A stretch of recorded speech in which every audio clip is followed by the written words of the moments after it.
Hello जी, कैसे हो जी आप सब। मम्मी ऑफ शौर्य प्रताप में आप सबका स्वागत है।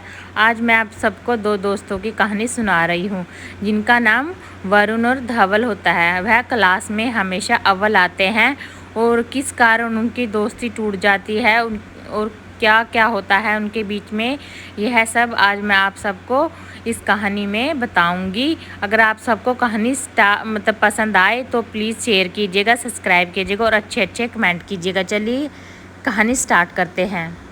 धवल और वरुण दो गहरे दोस्त होते हैं। वह उनकी दोस्ती काफ़ी गहरी होती है और जो धवल होता है वह एक बिजनेसमैन का बेटा होता है। उसे इस बात का भी बिल्कुल भी घमंड नहीं होता कि वह अमीर है। वह हमेशा क्लास में फर्स्ट नंबर पर आता था। और जो वरुण है वह एक सब्जी बेचने वाले का बेटा होता है, लेकिन वह भी क्लास में काफ़ी होशियार था। उसका हमेशा सेकंड नंबर आता था। इस बार क्या हुआ कि वरुण का फर्स्ट नंबर आया और धवल का सेकंड नंबर आया। तो मैडम ने कहा कि इस बार कुछ अलग हुआ है कि वरुण को फर्स्ट नंबर मिला है और धवल को सेकंड नंबर मिला है। और उसकी टीचर कहती है कि सब बच्चे वरुण को सफलता के लिए बधाई दो। तो सब बच्चे वरुण को सफलता के लिए बधाई देते हैं। और दूसरी तरफ जो धवल होता है, जो हमेशा फर्स्ट नंबर पर आता था, और उसमें एक कमी यह भी थी कि जल्दी उसे गुस्सा भी आ जाता था। तो उसे अपनी हार बर्दाश्त नहीं हुई कि वह सेकंड नंबर पर आया। इस तरह धवल बाहर जाकर बैठ जाता है अकेले ही। इतने में वरुण आता है। वरुण कहता है, अरे धवल, तुम यहाँ पर अकेले क्यों बैठे हो? चलो समुंदर में डुबकियाँ लगाते हैं, बहुत मज़ा आएगा। इतने में गुस्से से भरा हुआ धवल कहता है कि तुमने चीटिंग कर कर पहला नंबर हासिल किया है। वरुण कहता है, तुम्हें पता है मैं कभी चीटिंग नहीं करता।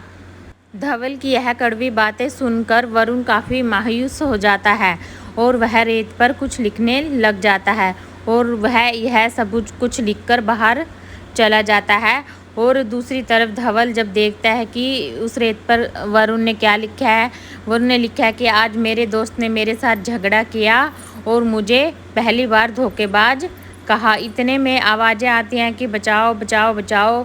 दूसरी तरफ वरुण डूब रहा होता है समुंदर में और धवल भागा भागा जाता है और वरुण को बचाता है। इतने में और लोग भी आ जाते हैं और वरुण को सुरक्षित निकाल लेते हैं। और वरुण धवल से कहता है कि तुमने अपनी जान को जोखिम में डालकर मेरी जान बचाई।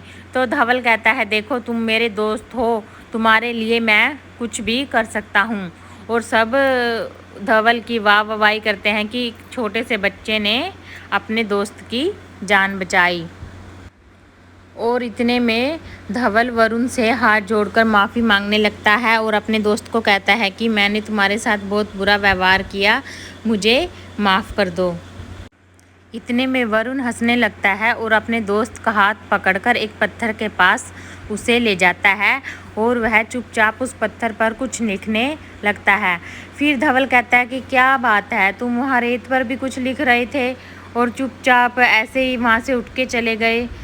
तो फिर वरुण कहता है, देखो हमें तय करना है कि हमें कौन सी यादें संभाल कर रखनी है और कौन सी यादें उस रेत पर लिखे शब्दों की तरह मिटा देनी है। इसलिए आज जो यह हुआ है मैं कभी भी ज़िंदगी में नहीं भूलूंगा और जो यह पत्थर पर मैं लिखूंगा यह शब्द भी इतनी आसानी से नहीं मिटेंगे कि आज मेरे दोस्त ने मुझसे माफ़ी मांगी और मेरी जान बचाई। फिर धवल बोलता है, वाह वरुण, तुमने कितनी बड़ी बात कह दी। फिर वरुण कहता है कि कभी किसी से माफ़ी मांग लेनी चाहिए, कभी किसी को माफ़ कर देना चाहिए। यह सुनकर धवल वरुण को गले लगा लेता है और उसकी आंखों से आंसू बहने लग जाते हैं और वह कहता है कि तुम ही मेरे सच्चे दोस्त हो। और वरुण कहता है, तभी तो रिश्ते मजबूत होते हैं, तुम भी ना। चलो घर चलते हैं। चलिए यहीं पर कहानी समाप्त होती है। अगर आप सबको कहानी पसंद आए तो प्लीज़ शेयर कीजिएगा, सब्सक्राइब कीजिएगा और अच्छे अच्छे कमेंट कीजिएगा। धन्यवाद जी। आगे फिर एक अच्छी सी कहानी आप सबके लिए लेकर आएंगे।